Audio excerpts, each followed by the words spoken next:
for them to lend, encourage banks to lend. And they've also announced something called the targeted long-term repo operation, which basically means that banks can borrow from the RBI, provided the banks will use this money only to buy bonds of companies. And this is again to encourage the banks to get back to participate in the bond market, because as I was saying earlier, banks have stopped doing that. So now, what are these policy initiatives going to do? Very briefly, what the RBI is saying is that all these initiatives that they have announced will free up about rupees 3.74 trillion in the bank's fund. So Komal, can you please go to the next slide?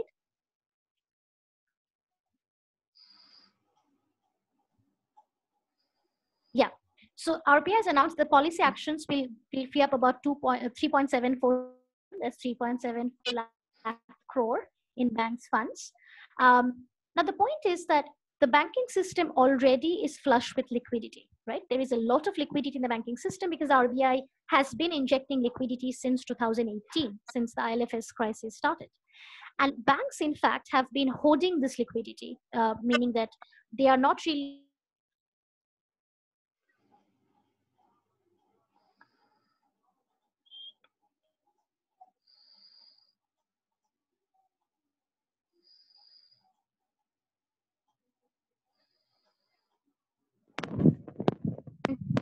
way the liquidity works is it's not that this liquidity can be used to lend out. That's not possible. It's basically the money that stays with RBI. But the liquidity can be used as a cushion for banks to lend. Now, despite having such a big liquidity cushion, banks have not been lending, as I was telling you. Even by Feb 2020, bank lending is not picked up at all. So it is questionable that whether adding more liquidity to a system that is already flush with it is going to boost credit growth at all, given that banks are suffering from a very strong risk aversion, right? So it is not clear what is the marginal benefit of adding more liquidity to a system which already has a lot of liquidity, right? So that is one big question that we have to ask when we try to analyze RBI's initiatives. Can we go to the next slide, please? Secondly, what the RBI has done is it has cut the reverse repo rate twice, one on March 27 and one on April 17, which was yesterday. And the reason the RBI is doing that is because banks are parking a lot of liquidity with the RBI, as they should, because this is RBI money, so the money has to return to RBI.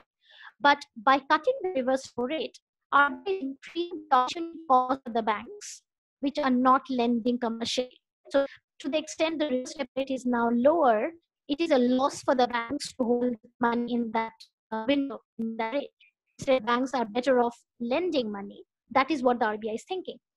But even there, banks are not likely to start lending because the reverse repo rate has been cut. They will most likely be happy with the lower returns on liquidity, even at 4% or right now 3.75%, which is the reverse repo rate, rather than take on the additional risk and lend. Because as I said, the main problem with the banking system now is massive risk aversion. So they are not really willing to let go of that and take on the additional risk and lend, no matter how much the reverse repo rate is lowered. Now, the scheme that RBI has announced that banks can borrow money from RBI to buy bonds in the bond market is also not likely to work because banks are now worried. So the repo rate is the rate at which banks borrow from RBI, and the reverse repo rate is the rate at which banks give that money back to RBI. Now, the scheme that the RBI has announced that banks can borrow money and then invest in the bond market, that also is unlikely to work because banks are worried about companies defaulting. And if a company has issued a bond and the bank buys that bond and then the company defaults, then that's a very big loss for the bank. Now, given the uncertain macro environment, banks are apprehensive of buying bonds. In fact, what has happened in the last 7 days is that banks have used this money in the scheme and have bought bonds of Reliance, which is one of the safest and largest companies in the world, and bonds issued by some public sector enterprises, which are also very highly safe, right? So they are not really buying bonds of companies which actually need the money. So many of the schemes or measures announced by the RBI, they don't seem to be addressing the problem that the banking sector is suffering from, right? So there is no root cause analysis as to what the problem really is, and hence whether the policy initiatives announced by the RBI will indeed address those problems. So there is a mismatch between the two. Can we go to the next slide, please?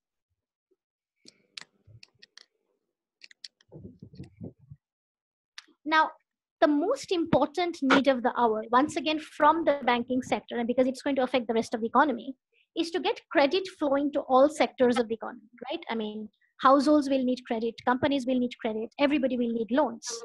And it's extremely important for the banking sector to start lending again in order to give that support to all sectors of the economy. RBI's strategy of adding liquidity to the system is not going to work because liquidity is not the problem because of which banks are not lending.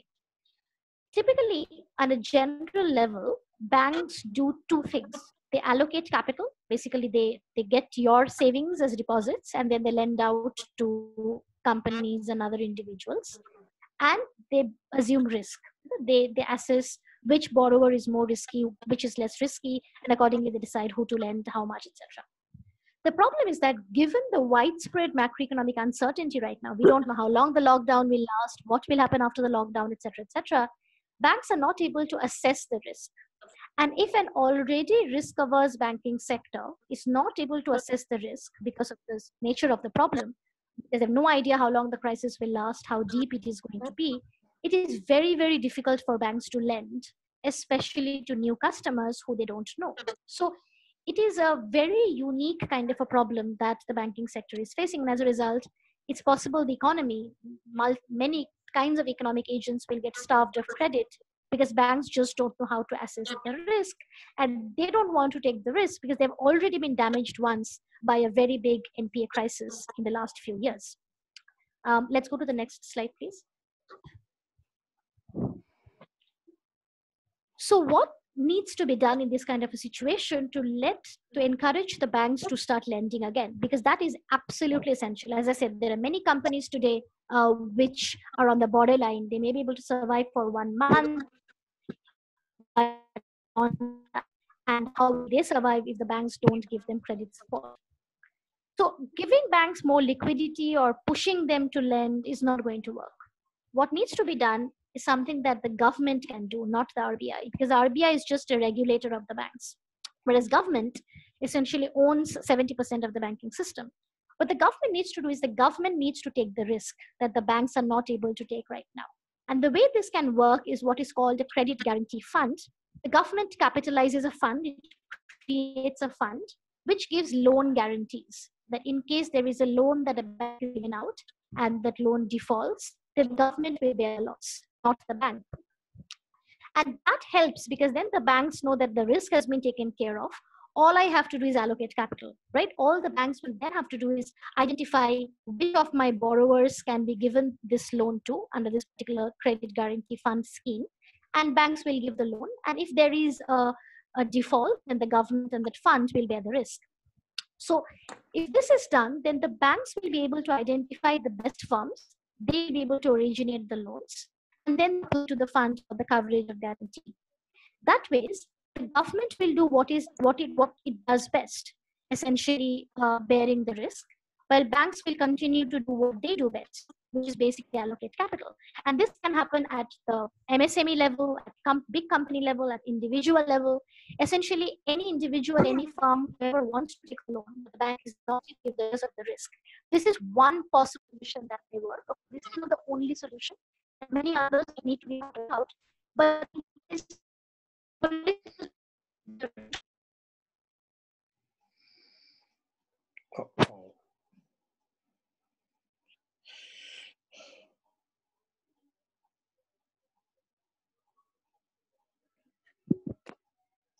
We'll have to wait for a while. I think there has been some issue with Dr. Sengupta's connectivity. She seems to have logged out.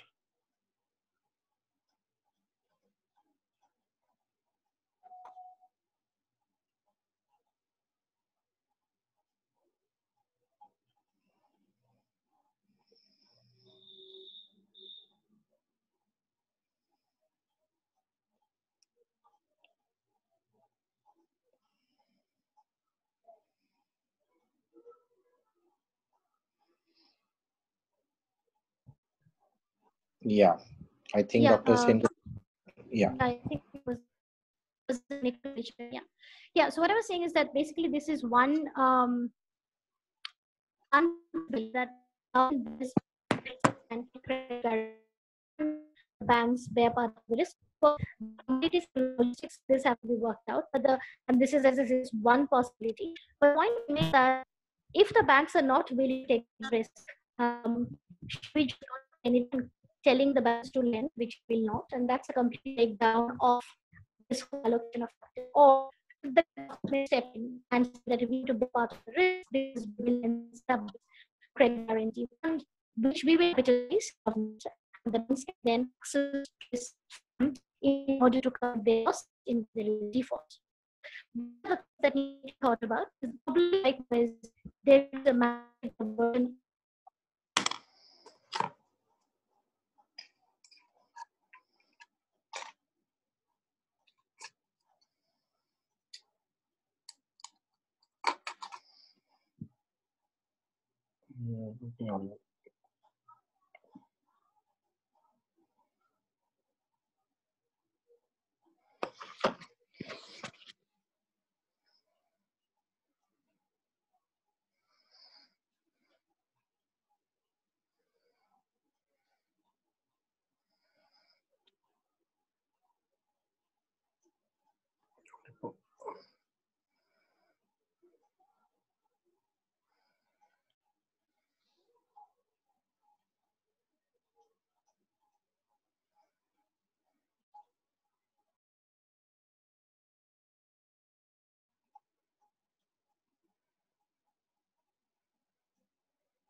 Yeah.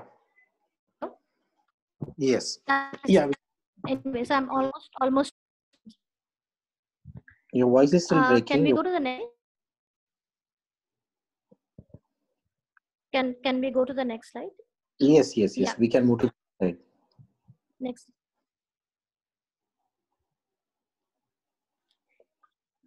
So what I want to end with is that given that we are in this kind of a massive unprecedented crisis, that the informal sector, the agricultural sector, as I said, that needs a separate session because it's so vast, the problem.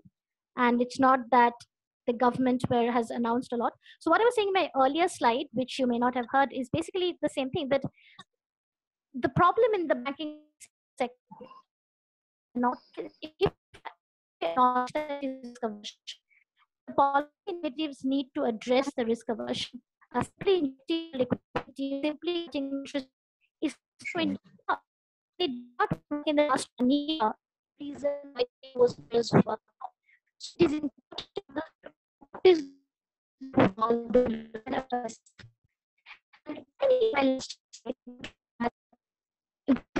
we have such an Dr. Sengupta, your voice is breaking again. I think, yeah, there is some issue at your end. So should I log out and log back in? Yeah, that may help. I think that may perhaps. Yeah. Is it still breaking? Yeah, it is still breaking. Okay, let me log out and log back in again. Right. That would be great. Yeah. Okay. Yeah.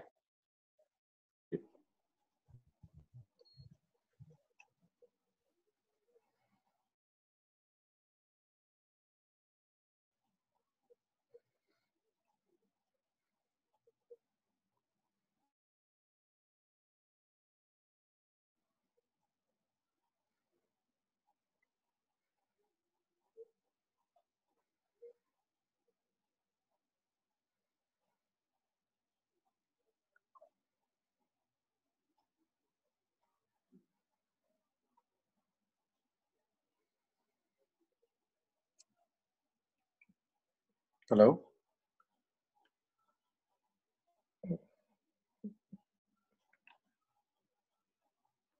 Dr. Sengupta just joined in Komal. You just have to unmute her. Okay, can you hear me now? Yeah, we can hear you. I think the Okay. last part is the most crucial part, and most of us are very eager to listen to it. Yeah, So yeah, we yeah. can, So yeah, sure. please. So what? Yeah. So what I want to say in conclusion is that in a crisis like this, the temptation to throw away rules and frameworks runs very high, because suddenly there is a sense of urgency that we have to do whatever it takes. We have to take unprecedented measures. We have to basically forget about all kinds of restrictions and frameworks and rules, because that's what many countries in the world are doing, and that's what we have to follow.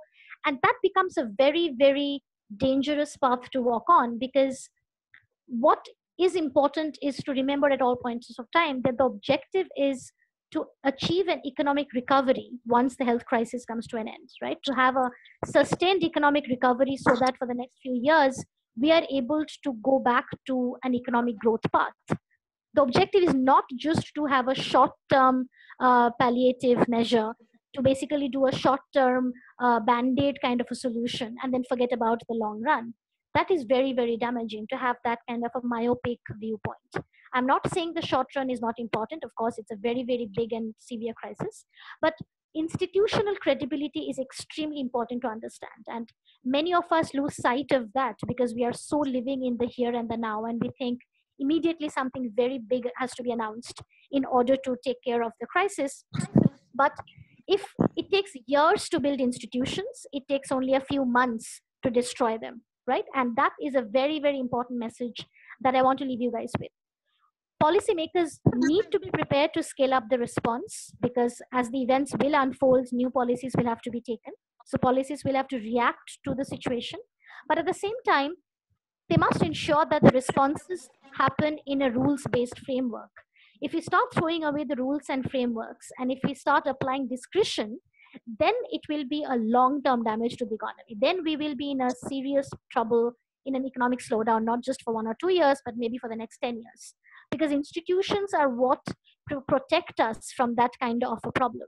And if we do not honor the institutions, the rules, and the frameworks that we have built in India over the last 20, 25 years, and if we just operate on the basis of discretion, then that will be very damaging, because, as I said, we were already in a precarious position when the COVID-19 crisis struck us.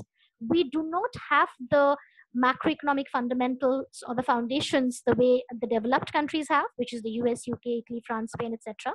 So we have to think of what works in India and how much of discretion can really be applied in our case, and be very cautious and careful, and take a measure of what the situation and how it is evolving, and then announce policies. It is very easy to say, let the government run a fiscal deficit of 15% of GDP because we need to give stimulus and income support measures to large chunks of the population.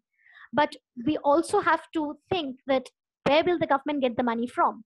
Okay, where will that money come from, and how will the government pay for the deficit going forward when the economy starts to recover? Are we going to have a situation where all of us will pay high taxes for the next 10 years or more?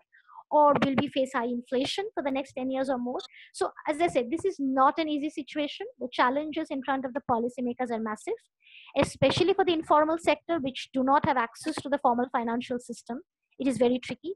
But the principles of policy response must be that we have to operate to the extent possible within a rules and framework based setup, as opposed to entirely discretion based, right? So that's the overarching thought I want to leave you guys with. And of course, we can keep debating and discussing the specifics. As I said, I don't have the right answers. I don't think anyone has the right answers in the country right now, how to solve all the problems. But it's important to keep in mind some of these principles as we try to navigate this unprecedented problem. That's the end of my talk. So thank you so much. Yeah, thank you very much. So we are having a few questions. So should we go ahead with it? Sure, absolutely. Yeah. So the first question that is put in by Dr. Kumar, he's been asking about what would be the right economic model in these conditions, looking suggest inward looking model or outward looking model. So I'm not sure what you mean by an inward looking model or an outward looking model. If you mean that, okay, we should be just moving away from international trade and globalization and focus more on domestic production, investment, etc., I don't think that's the right way to go at all. At this point of time, we have to take advantage of all possible sources of demand, whatever can open up. It is possible the rest of the economy may recover faster than we do, in which case there will be a demand for our exports. So we should definitely not shy away from that. It is also possible that we will need a lot of foreign capital, foreign investment, because in our domestic economy, we don't have a lot of capital. We are a capital starved economy. And at that point of time, to the extent foreign investors are willing to invest in Indian assets, we should be willing to accept that. So I don't think an inward looking model is going to work or should be tried at any point of time for that matter. There are significant gains from globalization, from trade, from foreign investment that we should harness. Basically, as I said, at this point, we have to be open to all possibilities and try to encourage consumption, investment, exports, all three channels of demand to the best extent possible. There is a question by Srijna. She's asking if the banks are not lending, how the person's need be fulfilled? Well, that's the problem. I mean, it is definitely a serious problem that banks have become so risk averse that, well, at least to the retail sector, they are still lending. But you have to keep in mind that because the banks have lent so much to the retail sector, especially the private sector banks of the last 3-4 years, there will be a large scale default from the retail sector.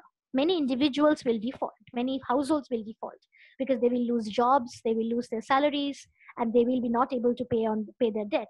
So the large scale default from the retail sector is definitely going to affect the private sector banks. And this will be, again, a very new situation because we have not seen private sector banks deal with NPAs at this point of time. But it is a problem, and banks will become more and more risk averse as we go forward because the situation will get worse as firms start defaulting and households start defaulting.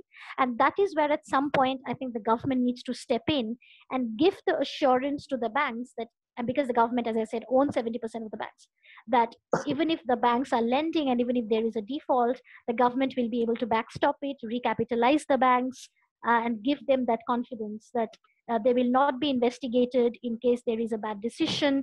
All of that steps have to be taken to revive the confidence of the banking sector, because otherwise we are in real deep trouble. Right. There is a question by Shailaja. She's asking what companies, ordinary people and students can do to cope up with the economic challenges that we are having. That's actually a very, very difficult question to ask, and I don't think I'm even well qualified to answer that question. But I suppose at this point of time, holding on to whatever job whoever has, and essentially trying to save up some more for the future months, because we don't know how the situation is going to play out, cutting back on non-essential consumption and expenditures, and trying to, as I said, basically increase the savings, hold on to the jobs that people have. That is basically what I can think of. And as I said, it's such an uncertain scenario. We don't know how it's going to unfold. But at this point, cash buffer, savings, this will definitely come of help. So holding back on expenditure at a micro level will help individuals. Will at a micro level help companies. Companies will basically cut back on all non-essential expenditures. They will definitely not invest in a new plant or a new factory. They will just try to pay their existing rent, existing employees. They'll probably fire the non-essential employees. There will be a shrinkage of workforce. They will cut back on salaries because they will need their own cash buffer. So all of these adjustments will keep happening. Yeah, so there's a question by Srijna again regarding the informal sector. She's asking how the response be scaled up for the informal sector, which are, of course, a major part of the economy, as you mentioned in the beginning. Yes, so while the formal sector firms at least have some connection to financing because they have bank relationship lending, they can go to the bond market, they can go to the stock market. It is doubly difficult for the informal sector enterprises because they have no connection to the formal financial system, and they are going to be perhaps more affected by this crisis because of households withdrawing their expenditures.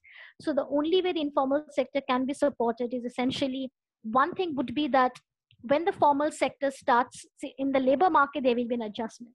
As you can imagine, there will be an excess supply of labor and there will be a shortage of demand for labor because firms will not want to hire more. They may even cut back on hiring. So the excess supply of labor means that wages will go down. And to the extent the wages in the formal sector go down, that will have spillover effect in the informal sector because there also the wages, the daily wages, etc., will start going down as well. So that's another shock that they'll have to adjust to. So in informal sector, one thing that we learned from demonetization is there is a lot of informal channels of financing that they depend on. For example, family, friends, relatives, informal channels of credit. Microfinance institutions can play a very important role to the extent they are able to survive through the crisis. So that can be one important channel. And there, I think the Reserve Bank of India and the government should play a very important role to support the microfinance institutions, because microfinance institutions address a large sector of the informal economy. Also, the government has to figure out, is there any way of providing support, credit support to the informal sector? And once again, it all boils down to the channels. I mean, is Jan Dhan account something that can be used? But then where will the government get the money from, given the fiscal deficit is already high? So all of these things will have to be worked out. As I said, there is no easy answer to this question. Yeah, while we are talking about the deficit now, so I would like to just come in for a second. We were having discussion yesterday with Dr. Lekha Chakrabarty.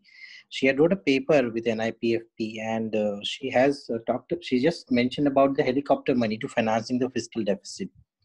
So I would like to understand your views on the same. Yes, so I think over the last few weeks, a lot of people have been writing about this, and there has been a loud cry for helicopter drop of money, which essentially means the RBI should be printing money to finance the deficit. Right. My view is that it is an extremely risky move. We are in monetary policy framework. We already have an inflation targeting framework. That means legally we have decided that we are going to pursue inflation target, although inflation now is very low and is not going to come back perhaps in the near horizon. But at least the target, the framework of monetary policy is inflation targeting. And any decision that we take that is going to affect the money supply, that is going to affect inflation going forward, must be taken within the boundaries of that framework, within that inflation targeting framework by the MPC. Otherwise, as I said, we will be destroying the institutional credibility that we have built for the last 4 years, and that will be very damaging. Secondly, once RBI starts printing money, this is called deficit monetization. That means the monetary policy starts getting dominated by fiscal deficit. We have been there in the 1970s and 80s, and there's a reason why this was abundant, because inflation became very high and volatile. And that's something we don't want to go back to again. So as I said, it is an extremely risky move. The way I would look at it is, it's sort of looking at it backwards, right? We are first thinking of how to finance something without understanding how much finance do we really need, right? Think of it as a household, right? I mean, a household balance sheet or a government balance sheet. When you want to figure out whether you need a high-paying job, you also have you figure out what are your household expenditures. Are you incurring some higher expenditures, and hence to maintain a certain standard of living, do you need a higher income? And hence, what are the sources of your higher income, right? That's how we typically work. In case of government as well, right? Instead of first thinking what should be the financing method, the approach should be that, okay, what are the different financial support that the government has to give out to different sectors of the economy, to the MSMEs, to the informal sector, to the agricultural laborer, to corporate firms, etc. How much money are we really talking about, right? What are the programs? What are the packages? What are the schemes that the government can come up with? What are the design? How much money are we really talking about? Over what period of time? And then look at what are the sources of revenue the government already has in terms of foreign capital, in terms of taxes, in terms of disinvestment, whatever works, whatever does not work. And then figure out, okay, if there is a shortfall of X amount of money, as a last resort, can we ask the central bank to give us the money? Now, central bank printing the money, as I said, the first effect is going to be, you have to set aside the inflation targeting framework completely, right? You lose that credibility. We can basically say goodbye to inflation targeting. If you're willing to do that, if you're willing to let go of that institution, if the RBI is willing to start its printing press to print money for the government, what's the exit clause? It is very easy to get into that. It is extremely difficult to get out of that. We have to remember the US Fed did that post 2008. It took the US Fed 10 years to come out of the quantitative easing program, right? If it takes 10 years for the US Fed to exit the program, what makes us think that we, as an emerging economy, the RBI will be, or the government will be able to exit that program in a smooth and easy manner, right? It's not going to happen. So are you going to be exiting that helicopter drop and do monetary tightening at a time when the economy is recovering? That is again very damaging, right? So all of these nuances have to be thought about very, very carefully before saying that the RBI should print money, right? I mean, RBI printing money is actually very easy. The RBI can start doing tomorrow itself. It takes nothing. But one really has to think about how much money is needed, for what duration, what is the exit clause, what is the expiration date for this printing, what's going to happen when the RBI has to unwind that stimulus. You know, it's very, very easy to give stimulus. And as many of you may understand, in India, most of our temporary measures become permanent measures because we're not able to exit those measures, right? So exiting is extremely important, because when the situation normalizes and the economy starts recovering, are we willing to start unwinding the monetary stimulus, which will be a massive contractionary effect, by the way, right? So again, I don't want to give a yes no answer, because I don't think any of us knows what is right and wrong at this point of time. But one needs to think through all of these nuances before taking that kind of a drastic action. That's all I have to say.